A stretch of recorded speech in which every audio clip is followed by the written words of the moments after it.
नमो अरिहन्ताणं नमो सिद्धाणं नमो आयरीयाणं नमो वज्रायाणं नमो लोये सव्यसाहुणं मङ्गलं भगवान् वीरो मङ्गलं गौतमो गणी मङ्गलं कुन्दकुन्दाद्यो जैनधर्मोऽस्तु मङ्गलम् सर्वमङ्गलमाङ्गल्यं सर्वकल्याणकारिकं प्रधानं सर्वधर्माणां जैनं जयतु शासनम् अज्ञानतिमिरान्धानां ज्ञानाञ्जनशलाकया चक्षुरुन्मीलितं येन तस्मै श्रीगुरुवे नमः।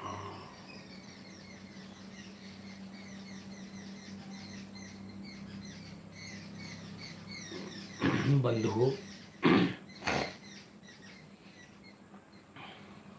चर्चा संग्रह का मंगलाचरण भी कर लेते हैं। 2 मिनट का समय है अभी।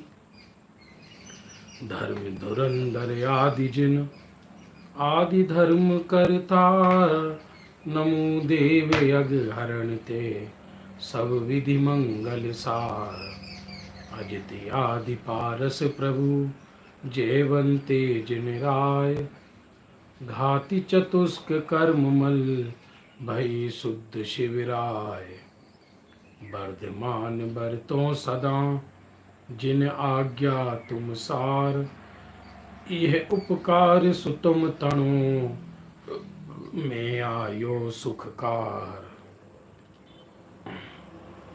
सिद्ध शुद्ध बंधु सुविधि आनंद रूप अपार ज्ञान ज्योति उज्ज्वल अचल चेतन धातु अविकार जिन मुख ते उत्पन्न भई स्याद बाद सुख देन आनंद धारे अमोघ रस भवि जीवन सुख चैन ज्ञानी ध्यानी नग्न मुनि ध्यावे निज शिव रूप हंस अंश उज्ज्वल करे आनंद रसमय कूप जिन शासन वर्तों सदा आनंद सुर से अपार दया सुधावे हित ललित भवि जीवन सुखकार मंगल कर जे यज्ञ हरण हैं जिनके सब नाम निशिबासर सुमरू सदा सरे सवे निज काम।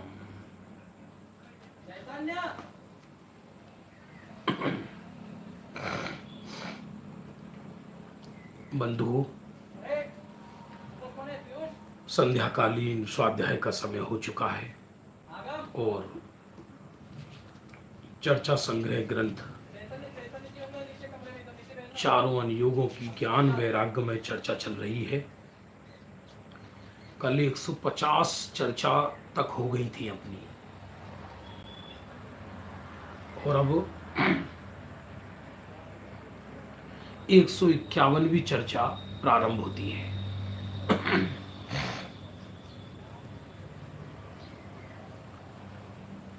थोड़ा कठिन है, जिनको करणान योग का अभ्यास कम है, लेकिन अच्छी चर्चा है। मैं पहले पुस्तक की पढ़ता हूं, फिर आपके समझ में नहीं आएगा तो अपनी भाषा में बताऊंगा। तीर्थंकर प्रकृति का प्रथम बंध तथा छायिक सम्यक्तों का प्रारंभ केवली श्रुत केवली के समीपता बिना नहीं होता।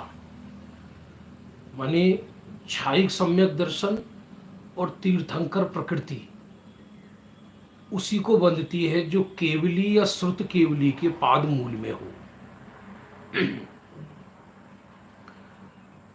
और तीर्थंकर प्रकृति का बंध तीनों सम्यक्तों में ही हो सकता है, उपसम, छाय उपसम और छायिक, ऐसा कहा।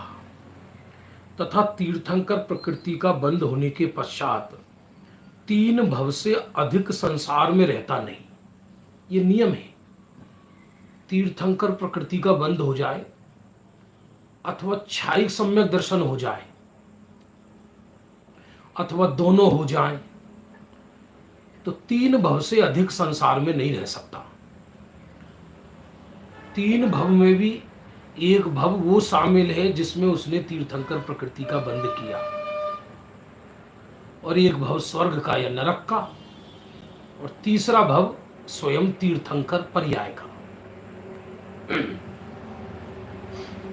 आगम में ऐसा भी कहा कि दूसरे तीसरे नरक का निकला हुआ छायोपशमिक सम्यक्त्व लिए तीर्थंकर पर्याय धारण करे, वह तीर्थंकर केवली व श्रुत केवली से मिलता नहीं, मिले बिना छायिक सम्यक्त हुए बिना मोक्ष जाता नहीं। ये कैसे? प्रश्न समझिए। अब आप पुस्तक का तो पढ़ लिया हमने। आगम में ये भी लिखा है कि दूसरे नरक से और तीसरे नरक से निकलने वाला जीव भी, क्या कहा, दूसरे नरक और तीसरे नरक से निकलने वाला जीव भी तीर्थंकर बन सकता है। और ये नियम है कि यदि सम्यक तो साथ लेकर जाए तो प्रथम नरक से नीचे ना जाए, प्रथम नरक तक ही जाएगा। इसका मतलब छायिक सम्यक तो लेकर तो कोई दूसरे तीसरे नरक जा ही नहीं सकता, मात्र प्रथम नरक जा सकता है। तो दूसरे और तीसरे नरक से निकलने वाला जो प्राणी है वो छायिक समकिति तो हुआ नहीं, क्षय उपशम सम्यक्त वाला है, और तीर्थंकर बन के मोक्ष जाएगा। तो उसने तीर्थंकर प्रकृति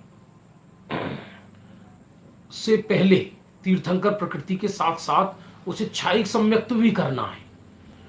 और ये नियम है कि तीर्थंकर का जीव किसी दूसरे केवली या श्रुत केवली के पाद मूल में नहीं जाता। तो फिर उसको छायिक सम्यक दर्शन कैसे होगा?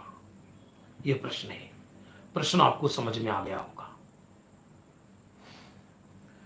तो उत्तर दिया, यह कथन तीर्थंकर के बिना अन्य जीवों की अपेक्षा से है। तीर्थंकर इसके अपवाद है, अर्थात तीर्थंकर के जीव को छायिक सम्यक्त्व के लिए किसी दूसरे तीर्थंकर की आवश्यकता नहीं है, किसी श्रुत केवली या केवली के पादमूल की आवश्यकता नहीं है। वो स्वयं अपने लिए स्वयं ही निमित्त है। इसलिए तीर्थंकर स्वयं बुद्ध हुआ करते हैं। तीर्थंकर की सभी बातें लोकोत्तर होती हैं। तीर्थंकर तो गृहस्थ अवस्था में ही अवधि ज्ञान और किंचित न्यून संपूर्ण द्वादशांग का ज्ञान रखते हैं। गृहस्थ अवस्था में ही अवधि ज्ञान भी होता है और किंचित कम द्वादशांग का ज्ञान भी उनको होता है। इसलिए उनके छायिक सम्यक्त स्वयमेव होता है, अर्थात तीर्थंकरों को छायिक सम्यक्त स्वयमेव होता है। किसी दूसरे केवली या श्रुत केवली की आवश्यकता नहीं है। तो दूसरे और तीसरे नरक से निकलने वाला जीव भी मनुष्य पर्याय में आकर पहले छायिक सम्यक तो करता है, और तीर्थंकर प्रकृति तो साथ थी ही। आप कहोगे क्या कोई जीव तीर्थंकर प्रकृति साथ लेकर दूसरे तीसरे नरक जा सकता है? हां, क्या दिक्कत है? वह सम्यक्त्व का अंतर मुहूर्त का विरह पड़ जाता है, अंतर मुहूर्त का। इसलिए दूसरे तीसरे नरक से निकलने वाला प्राणी भी तीर्थंकर बनता है। पर याद रखना, वो छायिक सम्यक्त्व दूसरे तीसरे नरक से छायिक सम्यक्त्व लेकर नहीं आ सकता, क्योंकि छायिक सम्यक दृष्टि जाएगा ही नहीं प्रथम नरक से नीचे। कोई भी सम्यक्त भी नहीं जा सकता प्रथम नरक से नीचे। वो तो अंतर मुहूर्त के लिए सम्यक्त्व का विरह होता है, फिर वो जाकर वहां सम्यक्त्व कर लेते हैं। फिर मनुष्य पर्याय में आकर वही जीव छायिक समकित करता है।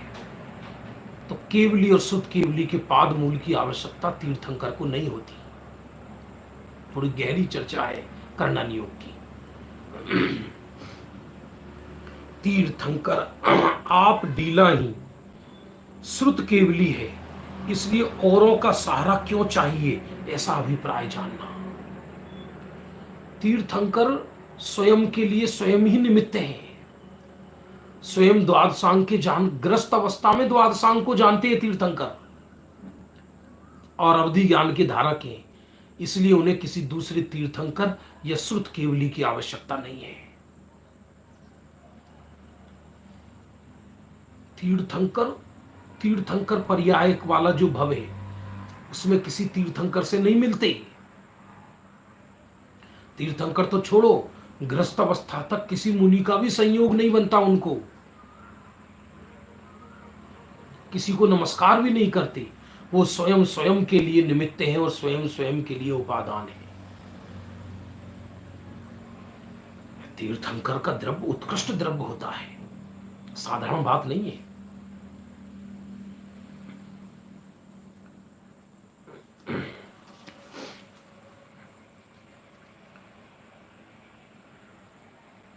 अब आगे चर्चा। एक ऐसा सहज निमित्त नैमित्तिक संबंध है बंधु कि तीर्थंकर का जो जीव होता है वो निमित्त उपादान, उसकी जो विशुद्धि बनती है, क्षायिक संकित के लिए जो विशुद्धि चाहिए और तीर्थंकर प्रकृति के लिए जो विशुद्धि चाहिए, उसमें केवली श्रुत केवली के पादमूल में ही ऐसा संभव होता है। होता उपादान से है। यदि केवली श्रुत केवली के पादमूल में क्षायिक संकित की गारंटी हो तो फिर तो सबको क्षायिक सम्यक दर्शन होना चाहिए। होता तो अंदर से है, होता तो उपादान से है, पर केवली श्रुत केवली का सहज, उनको केवली श्रुत केवली को देखकर उस सम्यक्त में दृढ़ता गाढ़पना आ जाता है। ऐसा नियम है। ऐसा होता ना, सूरज को देखोगे तो आंखें चुंधी आएंगी, चांद को देखोगे तो आंखें खुलेंगी। ऐसा सहज निमित्त नैमित्तिक संबंध है। कोई तीर्थंकर जबरदस्ती किसी को क्षायिक सम्यक दर्शन नहीं करा देते। ऐसे भी जीव हैं जो तीर्थंकर का विरोध करके चले जाते हैं।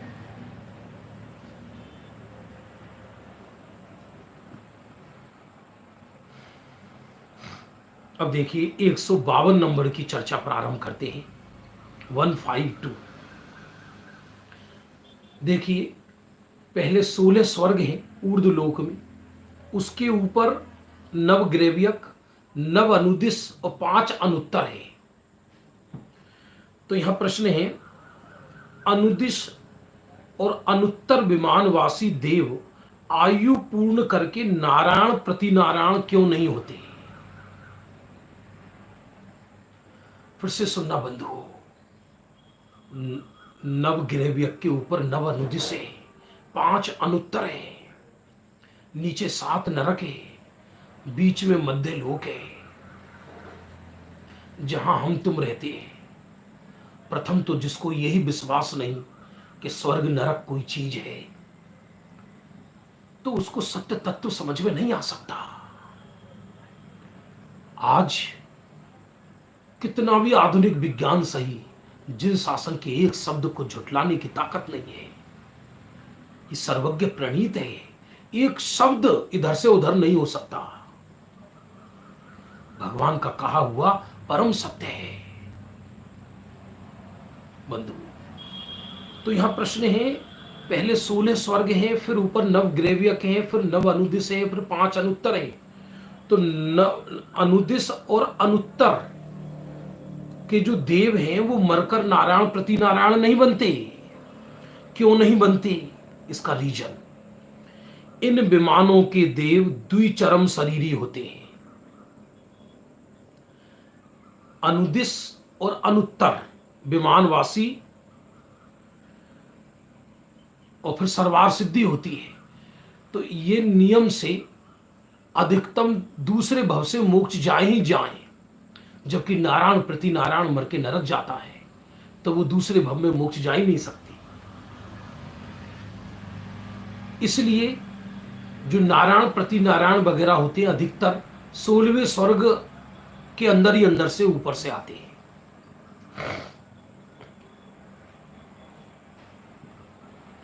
जो चक्रवर्ती मर के नरक जाए वो भी ऊपर सर्वार सिद्धि आदि से नहीं आ सकता, क्योंकि सर्वार सिद्धि के देव एक भव में ही नियम से मोक्ष जाते हैं, अगले भव से,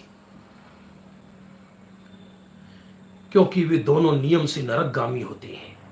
बनना है नारायण, बनना है प्रति नारायण। अंदर से ऊंचे ऊंचे पदों की हमको इच्छा होती है, पर कुछ पद ऐसे होते हैं कि जो नरक जाने के लिए ही बने हैं। मेरे को कभी कभी आश्चर्य होता है, सम्यक्तधारी जीव नारायण प्रति नारायण बनते हैं और सम्यक्त्व की विराधना करके अधोगति चले जाते हैं। अब जिनको सम्यक्त्व भी नहीं हुआ उनको कितनी सावधानी की आवश्यकता है। बंधु, सत्य तो यह है कि संसार में कुछ नहीं है, एक आराधना करने लायक है, बस आत्मा की आराधना, यही जीवन का सार है।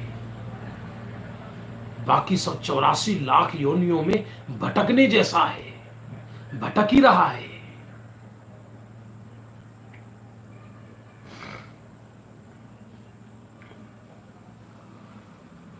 अब देखिए 153 नंबर की चर्चा प्रारंभ होती है। 153, कौन से जीव उत्कृष्टपने अच्युत स्वर्ग पर्यंत वे ग्रेवियक पर्यंत जाते हैं। अब जिसका बिल्कुल भी अध्ययन नहीं होगा उसे कम समझ में आएगा, क्योंकि कभी चर्चाएं गहरी आती हैं, कभी चर्चा सरल आती है। कौन से जीव 16वें स्वर्ग जाते हैं और कौन से जीव 9वें ग्रेवियक तक जाते हैं, ये प्रश्न है। सुनो उत्तर। देश संयत माने पंचम गुण स्थानवर्ती, व्रत पालने वाला संयमी जीव, अथवा असंयत तिर्यंच मनुष्य उत्कृष्टपने अच्युत स्वर्ग तक उपजते हैं। सामान्य कथन है ये। तिर्यंच और तिर्यंच भी मगरमच्छ, हाथी, ये सब देह छोड़कर 16वें स्वर्ग तक जा सकते हैं, क्योंकि पंचम गुण स्थानवर्ती ग्रंथों में लिखा, यो श्रावक व्रतपाल स्वर्ग सोलम उपजावे, तेह तेह चे नर जन्म पाए मुनि वैश्य जावे। लेकिन सम्यक दर्शन है उसको, संयम है, साधारण कथन है। और नवीय ग्रेवियक कौन जाता है? द्रव्य से तो बाहर से जिन लिंगी हो, मुनि धर्म अंगीकार कर रखा हो, जिसने बाहर में महाव्रती हो, और भावों से पंचम गुण स्थानवर्ती हो, असंयमी हो, अथवा मिथ्या दृष्टि हो।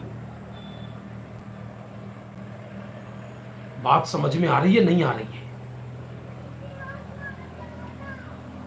द्रव्य से तो बाहर से मुनिलिंग हो और बाहर में या तो पंचम गुण स्थान है या चौथा गुण स्थान है या मिथ्या दृष्टि है, तो भी 9वें ग्रेवियक तक जा सकता है। गजब है। ये कुछ रहस्य आपके समझ में नहीं आया होगा, मैं इसको सरल करता हूं तब आपके समझ में आएगी बात। ये यहां आचार्य क्या कहना चाहते हैं कि संयम से या सम्यक्त्व से स्वर्ग का संबंध नहीं है, स्वर्ग का संबंध है विशुद्धि से। तो ऐसा हो सकता है कि पंचम गुण स्थानवर्ती की विशुद्धि कम है और 9वें ग्रेवियक जाने वाले द्रव्यलिंगी की विशुद्धि ज्यादा है। और सरल भाषा में कहो तो कौन जीव कौन से ऊंचे स्वर्ग जाएगा, इसका संबंध लेश्याओं से है। लेश्याओं से, घर में रहे, वन में रहे, भवन में रहे, यदि अशुभ लेश्या है तो मर के नरक जाएगा। तीव्र बैर करने वाला है, तीव्र क्रोधी है तो 7वें नरक तक जाता है। तीव्र ईर्ष्या करता है, अधिक सोता है तो 5वें नरक तक बताया है। और कापोत लेश्या है यदि, तो प्रथम द्वितीय तृतीय नरक तक बताया है। ऐसे ही शुभ लेश्याओं में पीत पद्म शुक्ल लेश्याएं होती है, उसके हिसाब से पीत लेश्या वाला नीचे तक रहता है, पद्म लेश्या वाला नवी ग्रेवियक तक जाता है, शुक्ल लेश्या वाला और ऊपर सरवार सिद्धि तक जाता है। इसलिए कुछ सम्यक दर्शन से या बीतराग भाव से स्वर्ग का संबंध नहीं है, विशुद्धि से संबंध है। और विशुद्धि ऐसा हो सकता है कि किसी द्रव्यलिंगी को विशुद्धि ज्यादा हो जाए।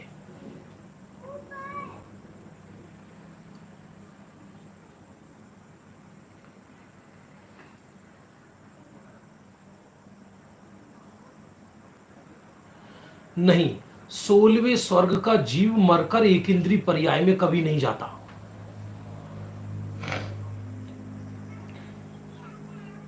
फिर इसका पूरा विषय है, किसी दिन ले लूंगा मैं, चारों गति के जीव कहां से कहां तक जा सकते हैं।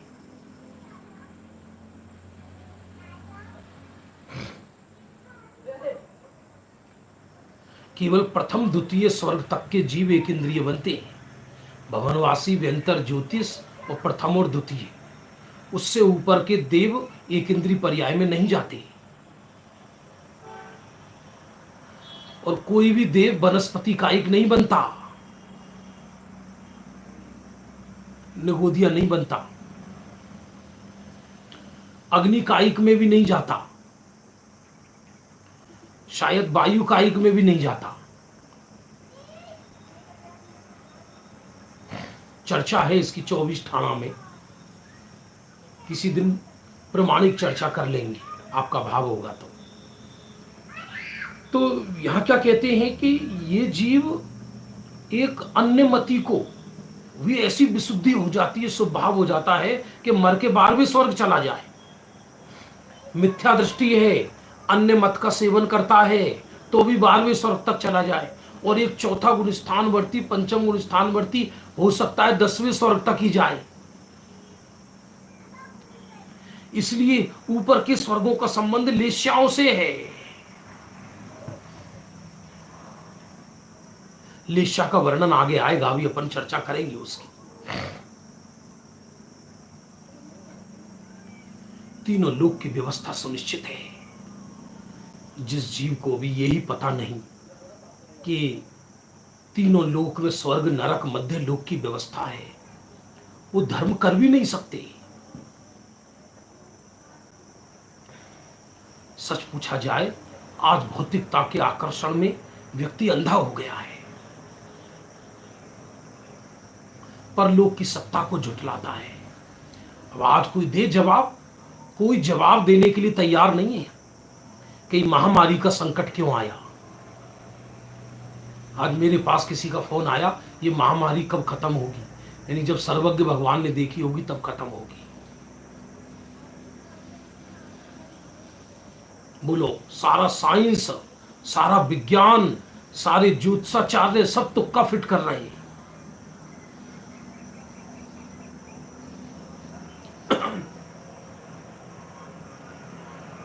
किसी पर उत्तर नहीं है, लेकिन जिन शासन पर इसका उत्तर है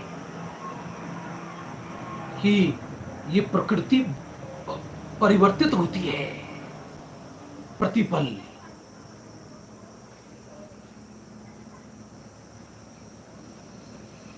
प्रतिपल। और अभी पूरी दुनिया के पाप का उदय चल रहा है सामूहिक, वो धीरे धीरे मंद होगा। जब तक पाप का उदय खत्म नहीं होगा, कोई करोड़ों कोशिश कर ले, परिवर्तन नहीं हो सकता, वो महामारी नहीं जा सकती।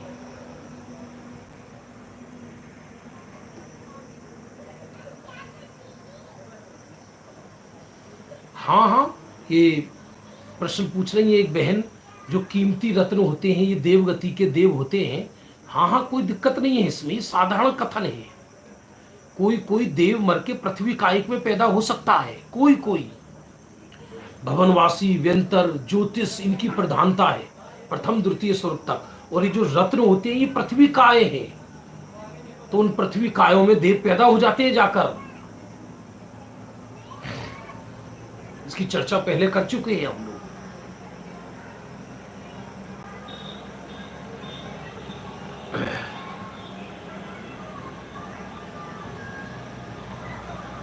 ये सब आराधना और विराधना के फल हैं बंधु। एक एक बात सत्य है। अब आगे देखिए और चर्चा। विभंग ज्ञान की क्या परिभाषा है? प्रश्न है, विभंग ज्ञान की क्या परिभाषा है? चर्चा नंबर 154। विभंग का अर्थ होता है कुअवधि ज्ञान। बी कहिए विशिष्ट, जो अवधि ज्ञान तिसका भंग कहिए विपरीत भाव सो विभंग ज्ञान।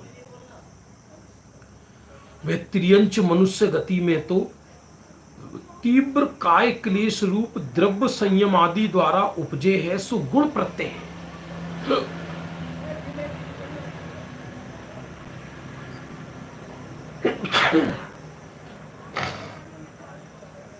त्रियंच और मनुष्य गति में जब जीव बाल तप करता है तो बाल तप के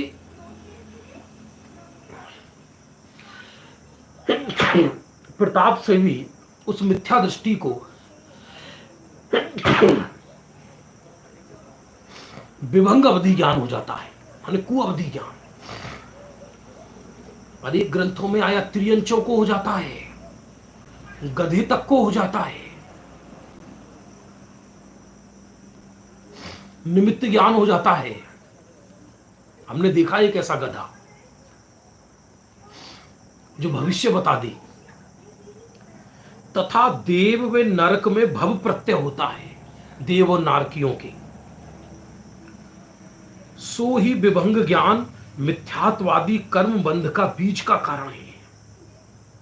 नरक में विभंग ज्ञान से घटनाएं तो मालूम पड़ती है कुअवधि ज्ञान से, लेकिन वो सम्यक्त में निमित्त नहीं बनता। और उसमें एक, जैसे मान लो मां बेटा दोनों नरक में पहुंच गए, तो विभंग ज्ञान से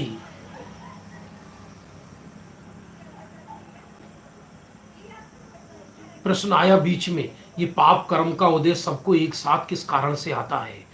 सामूहिक कोई पाप कर्म किया होगा करोड़ों अरबों जीवों ने एक साथ, तो उनके उदय आ रहा है पूरी दुनिया ने मिलकर, क्योंकि बिना कारण के कभी कार्य नहीं होता। बात चल रही थी विभंग अवधि ज्ञान की, तो मां बेटा मान लो दोनों नरक में पहुंच गए और वहां मिथ्या दृष्टि है तो विभंग अवधि ज्ञान है। तो असुर कुमार एक दूसरे को भिड़ाते हैं, देख तेरी मां तेरी आंख फोड़ रही थी पूर्व जन्म में, लगा रही थी काजल, लेकिन दिखाई ऐसा देगा जैसे मानो आंख फोड़ रही थी। विभंग अवधि ज्ञान घटनाओं को जानकर क्लेशित होता है। इसलिए क्या करोगे पूर्व की घटनाओं को जानकर, और क्या करोगे भविष्य को जानकर? वर्तमान को जानो कि मैं शुद्धात्मा हूं, इतना पर्याप्त है। सुबह चल रहा है शुद्धात्मा का विषय, अभी वर्तमान में ज्ञान वैराग्य वर्धक चर्चाएं हैं। ये सब बहुत अद्भुत ग्रंथ है। ये नॉर्मली लोग पढ़ते नहीं है चर्चा संग्रह को, इसलिए हमने लिया ये विषय। कदाचित नरक गति में पूर्व भव संबंधी दुराचार के दुख फल को जानकर कहीं सम्यक दर्शन रूप ज्ञान रूप धर्म का बीज भी होई।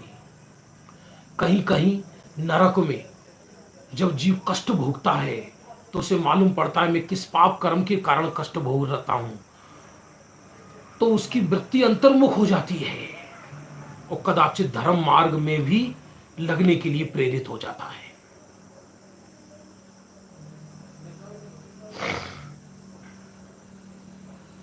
लेकिन इतनी जल्दी विश्वास नहीं होता।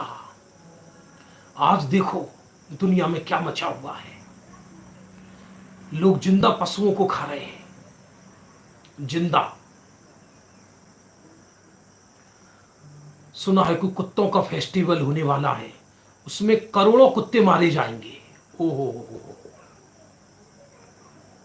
कमाल है। क्या विश्व में कोई धर्म भी ऐसा होता होगा क्या कि जो पशुओं को मारने में सुख बताता हो, धर्म बताता हो? और व्यक्ति को कितना भी कह दो कि इस पाप के फल में तू कष्ट भोगेगा, नरक निगोज जाएगा, लेकिन किसी पे फर्क नहीं पड़ता। हम तुम लोग तो सुन रहे हैं ना तत्व ज्ञान को, अपने कलेजे में झांक कर देखो हम कितना बदल जाते हैं सुनकर।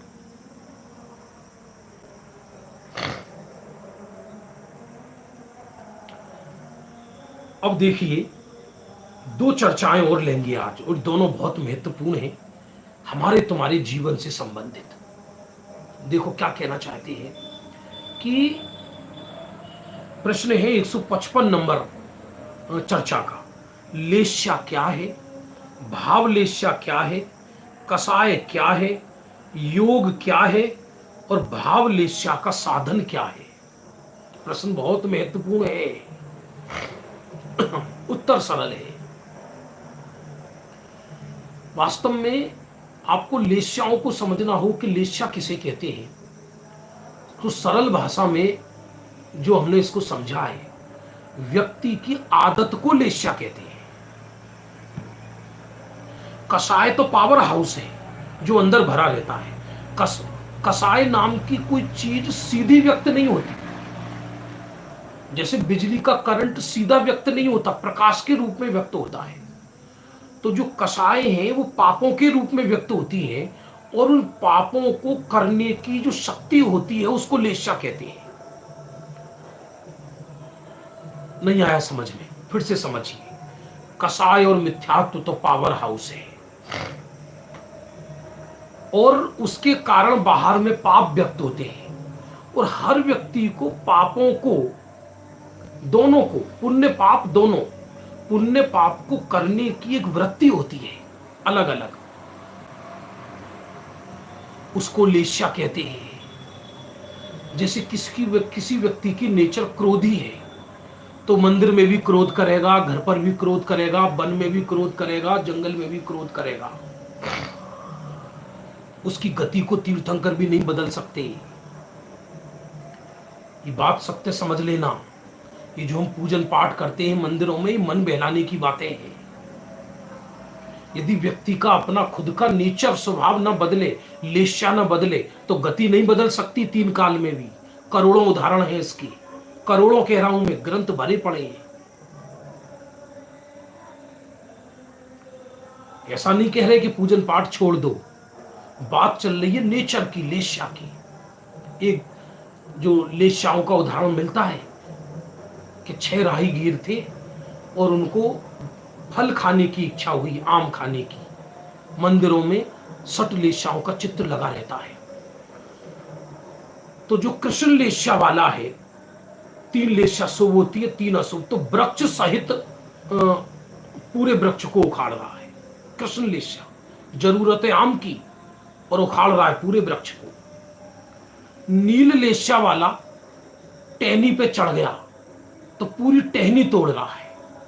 अरे आम तोड़ ले, पूरी टहनी क्यों तोड़ रहा है? कृष्ण नील। और कापूत लेस्या वाला पत्ते और आम सहित तोड़ रहा है। भाई आम की जरूरत है तो पत्ते क्यों तोड़ रहा है? और पीत लेस्या वाला कच्चे आम भी तोड़ रहा है और पक्के आम भी तोड़ रहा है, लेकिन पत्ते नहीं तोड़ रहा। शुभ लेस्या हो गई, लेकिन छोटे आम को क्यों तोड़ रहा है?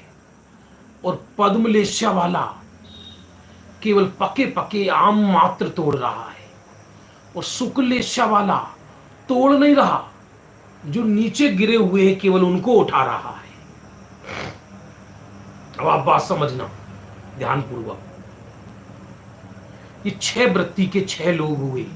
6 को आम खाने की इच्छा है, लेकिन 6 को आम खाने की वृत्ति अलग अलग है। एक दिन हमने ट्रेन का उदाहरण दिया था 6 लेस्याओं के लिए। आपने सुना होगा, बंबई की लोकल ट्रेन में कृष्ण लेस्या वाला घुसा, उसने 10-20 लोगों के थप्पड़ मार दिया और 1-2 लोगों को ट्रेन के बाहर पटक दिया। सीधे खड़े रहो, मेरे से टच मत हो। रावण घुसा है ट्रेन में। और नील लेस्या वाला घुसा ट्रेन के अंदर, तो फेंका तो किसी को नहीं, लेकिन गाली गलौज करने लगा। ये नील लेस्या। और कापूत लेस्या ने मारा भी नहीं, गालियां भी नहीं दी, लेकिन मन ही मन दुखी हो रहा है कि लोग मुझे मार क्यों रहे हैं, भींच क्यों रहे हैं। पीतलेशा वाला भीड़ में भी प्रसन्न है। कोई बात नहीं भैया, सब खड़े रहो, सब शांति से, कोई बात नहीं है। अरे कोई बात नहीं भैया, पैर पे पैर लग गया, कोई बात नहीं, आप हमारे पैर पे पैर रख लो।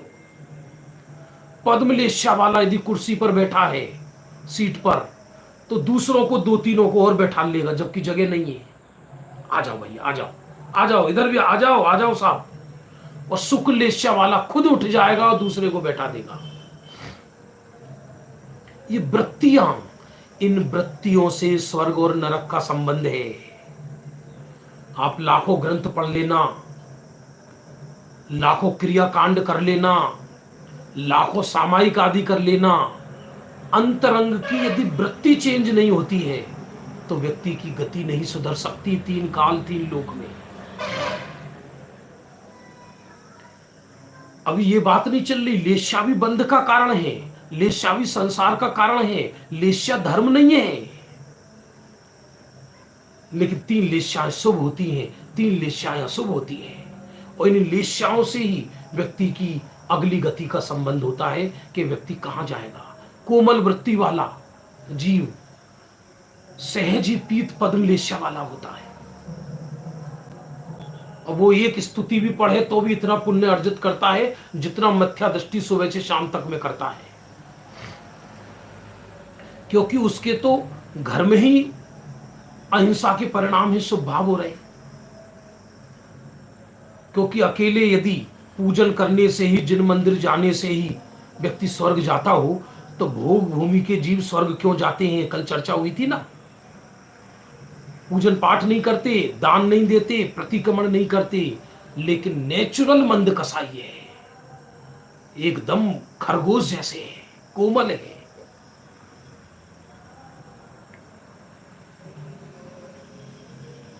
वो चीज इसमें लिखी है, देखिए आपको अब शास्त्रीय भाषा की परिभाषा समझ में आएगी, क्लियर।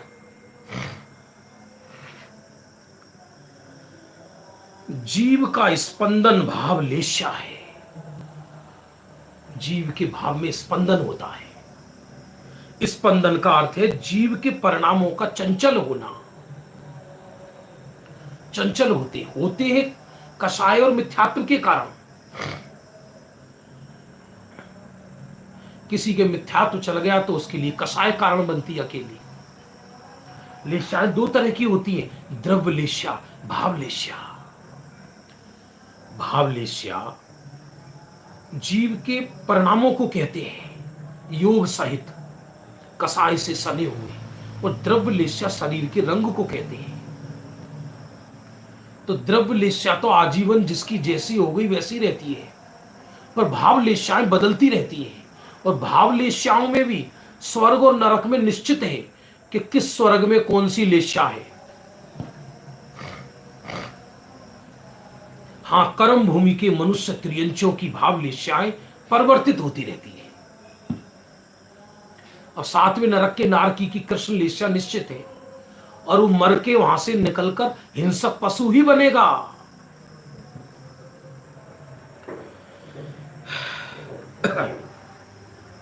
जीवों के प्रदेश का चंचल होना भाव लेस्या है। ये जो हमारे आत्म प्रदेश है ना, ये चंचल होते हैं। वहां परिणामों का चंचल होना कषाय है, और प्रदेशों का चंचल होना योग है, समझना। और इन दोनों का मिलना लेस्या है। फिर से सुनना, परिणाम का चंचल होना कषाय है, और आत्म प्रदेशों का चंचल होना, घूमना, वो योग है। और कषाय और योगों का मिलकर जो प्रकटीकरण हुआ वो लेस्या है।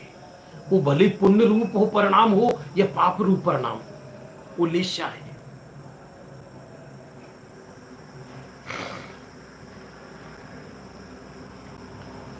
शुभ लेस्या वाला ये नहीं कहेगा सब्जी काट दो, काटा पीटी के शब्द नहीं बोलेगा, हिंसक शब्द नहीं बोलेगा, सब्जी बना दो। वाणी में भी कोमलता होगी, निर्मलता होगी, शांत वृत्ति होगी।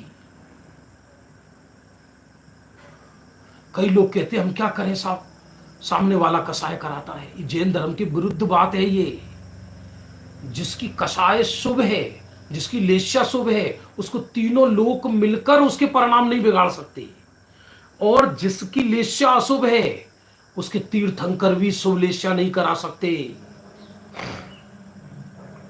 नारायण प्रति नारायण तीर्थंकरों के कुलों में ही जन्म लेते हैं, वो मर के नरक जाते हैं। इसलिए ये बातें कभी बोलना नहीं इस तरह का। वैसे तो सब मन से बहुत शांत हैं, पर जब सामने वाला गुस्सा दिला देता है तो ये गलत है। सच बात है, गुस्सा अंदर है तो गुस्सा आता है, सामने वाले से कोई फर्क नहीं पड़ता। जिसके नहीं है, तीनों लोग भी उसके सर पे गिर जाए, उसके आएगा ही नहीं। ये लेस्याओं संबंधी प्रकरण चल रहा है, ध्यान देना। इसलिए योग और कसायों से भाव लेस्या है। ताते भाव लेस्या का साधन मोहिनी कर्म का उदय, क्षय उपशम व क्षय जानना। मानी लेस्याएं भी मोह से ही होती है।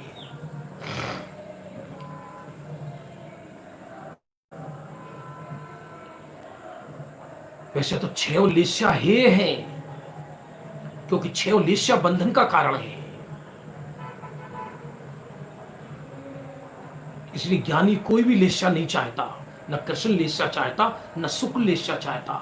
मैं तो लेस्या से रहित शुद्धात्म तत्व हूं।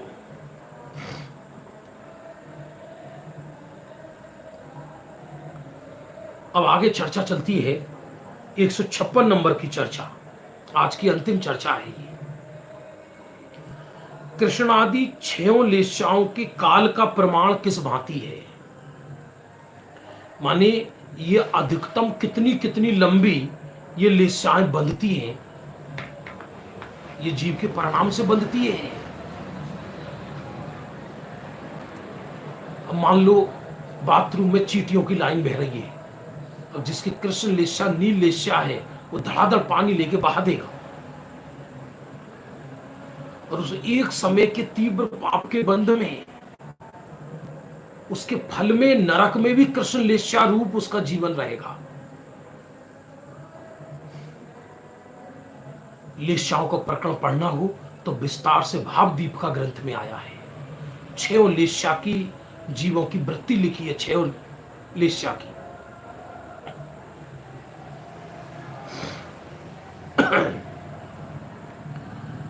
कृष्ण आदि छयों लेस्याओं के काल का प्रमाण किस भांति है। नाना जीवों की अपेक्षा तो सर्वकाल है, क्योंकि तीनों लोक में छयों लेस्या वाले जीव मिलते हैं। एक जीव की अपेक्षा छयों लेस्या का जघन्य काल तो अंतर मुहूर्त प्रमाण है। छयों लेस्या का जघन्य काल अंतर मुहूर्त है, यानी कोई लेस्या किसी के अंतर मुहूर्त में परिवर्तित हो सकती है। उत्कृष्ट काल कृष्ण लेस्या का 33 सागर। 33 सागर के, हाँ, जैसे नरक में 33 सागर तक कृष्ण लेस्या चीर फाड़, मारो मारो मरो।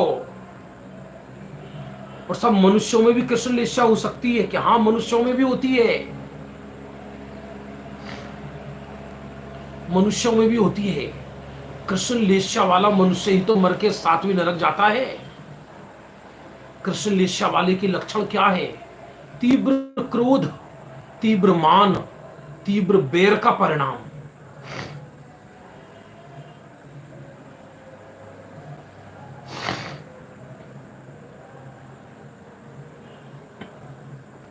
बैर न छोड़े, जिससे गांठ बांध ले, साथ लेकर जाए अगले जन्म में। कृष्ण लेस्या का परिणाम। आप कहोगे धर्म क्षेत्र में तो ये लेस्याएं होती नहीं होंगी, और ज्यादा होती दिखाई देती है। प्रमाणिक उदाहरण दे दूंगा आपको ग्रंथों से। सगे भाई पे उपसर्ग कर रहा है, तो कृष्ण लेस्या के फल में ही तो कर रहा है। धर्म क्षेत्र बाहरी क्षेत्र वेत्र कुछ नहीं होता। अंतरंग में धर्म नहीं है तो कोई उससे लाभ नहीं है। तो 33 सागर तक उसका उत्कृष्ट काल, और नील लेस्या का 17 सागर, माने एक जीव को नील लेस्या यदि उदय में आए तो 17 सागर तक लगातार आए, और एक सागर में एक समय में एक ही लेस्या होती है। और कर्म भूमि के मनुष्य और त्रियंचों के बदलती रहती है, लेकिन इतनी क्षण क्षण में नहीं बदलती। हाँ, तीव्र मंद होती रहती है। जैसे कृष्ण लेस्या में भी तीव्र, तीव्रतर, तीव्रतम, शुक्ल लेस्या में भी मंद, मंदतम, ऐसे लेस्याओं के भेद पड़ते हैं, शुभ में भी अशुभ में भी, लेकिन होती एक समय में एक है। कापोत लेस्या की 7 सागर, पीत लेस्या वाला की उत्कृष्ट स्थिति 2 सागर, पद्म लेस्या का 18 सागर और शुक्ल लेस्या का 33 सागर। और माने एक द्रव्यलिंगी मुनिराज ने अथवा सम्यक दृष्टि ज्ञानी धर्मात्मा भावलिंगी मुनिराज ने घोर तप किया। शुक्ल लेस्या थी उनकी, बाहर में और अंतरंग में 3 कसाय चौकड़ी का भाव, तो देह छोड़कर सर्वार सिद्धि गई, तो वहां 33 सागर तक शुक्ल लेस्या रहेगी उनके।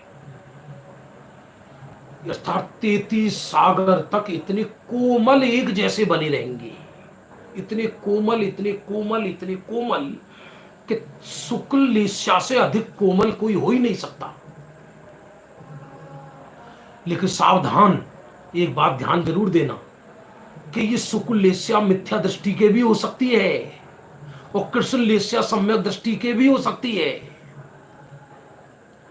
कृष्ण लेस्या सम्यक दृष्टि के कब हो सकती है कि जब उसको यदि पहले नरकायु का बंद हो जाए और बाद में सम्यक दर्शन हो। लेस्या धर्म नहीं है, लेकिन प्रकरण चूंकि लेस्या का चल रहा है इसलिए बता रहे हैं। कई लोग ये कहते हैं ना, ये साधारण कथन है कि जीव का शुभ से अशुभ, अशुभ से शुभ, शुभ से अशुभ, अशुभ से शुभ हर क्षण में बदलता रहता है। ये सामान्य कथन है, चारों गतियों की अपेक्षा कथन नहीं है, क्योंकि सर्वार सिद्धि के देव को अशुभ भाव नहीं आता,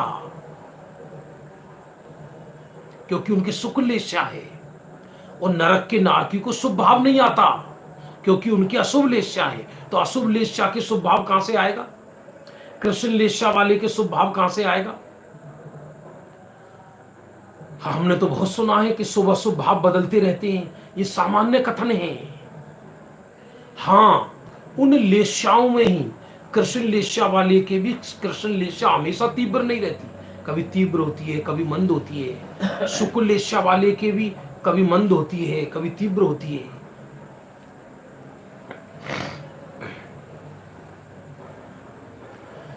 यह उत्कृष्ट काल नारकी और देवों की अपेक्षा है। त्रियंच और मनुष्य के 6 लेस्याओं का काल अंतर मुहूर्त से अधिक नहीं है। ये लोग, हाँ, कृष्ण और शुक्ल लेस्या का उत्कृष्ट काल देव और नारकियों की अपेक्षा एक ही है, लेकिन त्रियंच और मनुष्यों के 6 लेस्याओं का काल अंतर मुहूर्त से अधिक नहीं है, हर अंतर मुहूर्त में बदल जाती है। तथा घातायुष्क की अपेक्षा 12वें स्वर्ग पर्यंत सम्यक दृष्टि के आधा सागर और मिथ्या दृष्टि के पल्ल के असंख्यातवें भाग आयु का प्रमाण अधिक होता है। अभी कर्णन युग का ये गहरा विषय है। कुछ जीव घातायुष्क होते हैं। घातायुष्क का अर्थ है कि किसी जीव ने स्वर्ग की उत्कृष्ट आयु बांधी और बाद में निदान बंद कर लिया, तो नीचे के स्वर्ग की उत्कृष्ट आयु पाता है। उत्कृष्ट आयु कुछ अधिक सहित, उसको घातायुष्क जीव कहते हैं। तो ऐसे घातायुष्क जीव की भी उस स्वर्ग के प्रमाण से अधिक लेस्या का काल हो जाता है। अतः लेस्या का प्रमाण भी अधिक है। 2 अंतर मुहूर्त पूर्व प्रमाण से और भी अधिक जानना, और एक अंतर मुहूर्त तो अतीत पर्याय का और एक अंतर मुहूर्त अनागत पर्याय का है, ऐसा जानना। अभी कर्णन युग का विषय है, सूक्ष्म प्रत्यक्ष हो तो समझ में आए। आप तो सारभूत बात इतना समझना कि ये लेस्याओं के स्वर्ग और नरक के अपेक्षा उत्कृष्ट काल है। मनुष्य में हर अंतर मुहूर्त में वो लेस्या, उत्कृष्ट लेस्या में भी लेस्या कौन से गुण स्थान तक होती है? ऊपर तक होती है, 13वें तक है। भाव लेस्या 12वें गुण स्थान तक है, बल्कि मुख्य रूप से 10वें गुण स्थान तक, जहां तक मोह का उदय है वहां तक है। तीर्थंकरों के जो लेस्याएं कहीं वो उपचार से कही है। जितना जितना मोह कम होता जाएगा उतनी उतनी लेस्याएं खत्म होती चली जाएंगी। पहले अशुभ लेस्याएं खत्म होती है, फिर शुभ लेस्याएं खत्म होती है, क्रम से। ऐसे इसमें वर्णन है, बहुत शांतिपूर्वक समझना। इसका लेस्याओं के प्रकरण का सार क्या है कि क्रिया से गति का संबंध नहीं, जीव की वृत्ति से और लेस्याओं से है।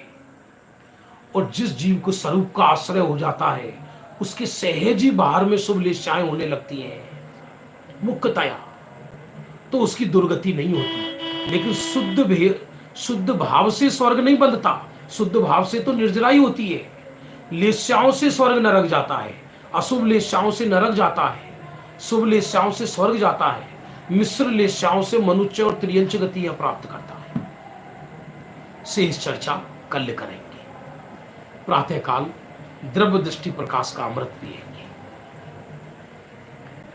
जाबानी के ज्ञान ते सूझे लो कालो, सोवाणी मस्तक नमो सदा देत तिहुँ दो।